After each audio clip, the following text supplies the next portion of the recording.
Hello, my name's John Mendez and we're at part 8 in our series on navigation. This one's about something that's quite apt at this time of year, blind navigation. What to do if the visibility closes in on you. Most important thing, which we'll hope to show, is that you need a little plan of how you're going to get home safely.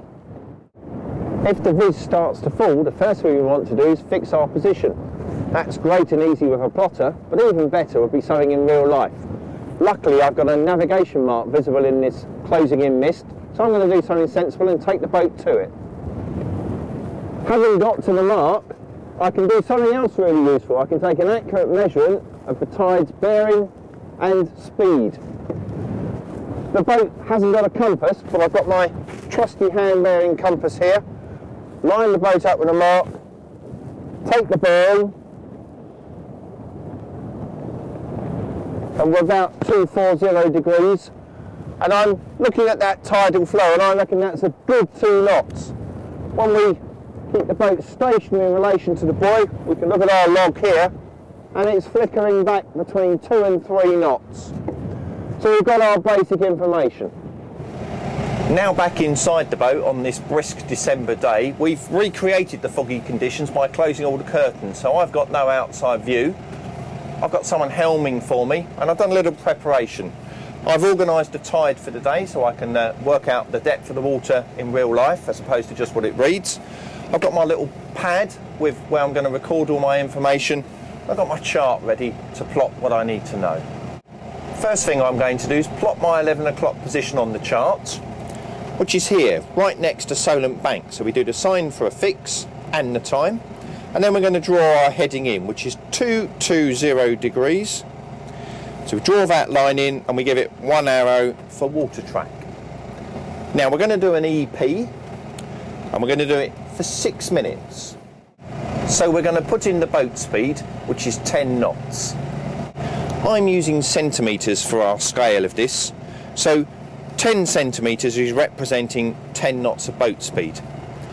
When I measured with the hand-bearing compass, we had a tidal direction of 060, so the tide's going that way, setting us back. I'm going to draw the tide in next. That's the direction of the tide. Remember, 3 arrows. And now we need 2.5 knots of tide. That's what we measured up at the buoy.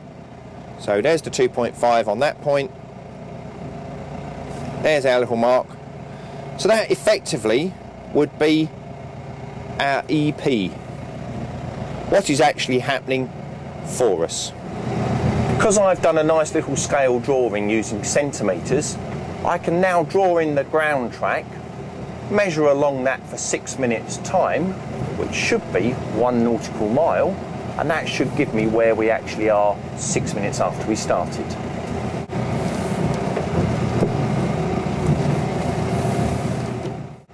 Now, having drawn in that ground track and put 2 arrows on, I can take the dividers, go to the scale on the edge of the chart, measure off a mile, that's 1/10 of our boat speed, lay it along that ground track, and that's where we should be at 11:06.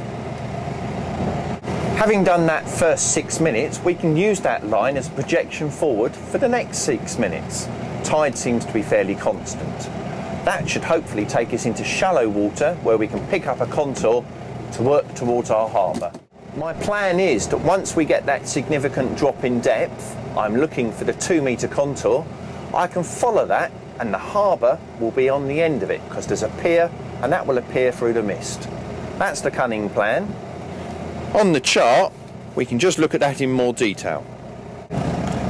Our EP for 11:12 should put us just passing the 10-metre contour.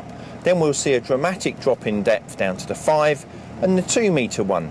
I can follow between the 2 and the 5 by using a heading of roughly 260 and setting maximum minimums for the depth. I've got to remember that I need to add how much tide there actually is to those figures, so that's what the depth sounder will show. I'm just keeping the log up to date. We're going to change onto a heading of 260. We're going to reduce our speed to 6 knots because we're in shallower water. Our depth sounder's now showing 3.5 metres, so I'm nicely within those 2 contours that we talked about. Not going to worry too much about the tidal influence now. We know it's slowing us down because it's going to be more or less on the bow of the boat. We're going to follow between the contours now and hopefully pick the pier out. We have just over half a mile to travel, so it's probably going to take us 4 minutes. Looking at the chart, it's about half a mile to travel till we pick out the pier. So when our speed reduced now to 6 knots, that's going to take us roughly 6 minutes.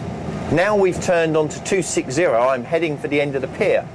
We're going to alter our course by about 20 degrees either side of 260 to stick within that depth corridor. I'm looking for between 3.5 and 6.5 metres of water.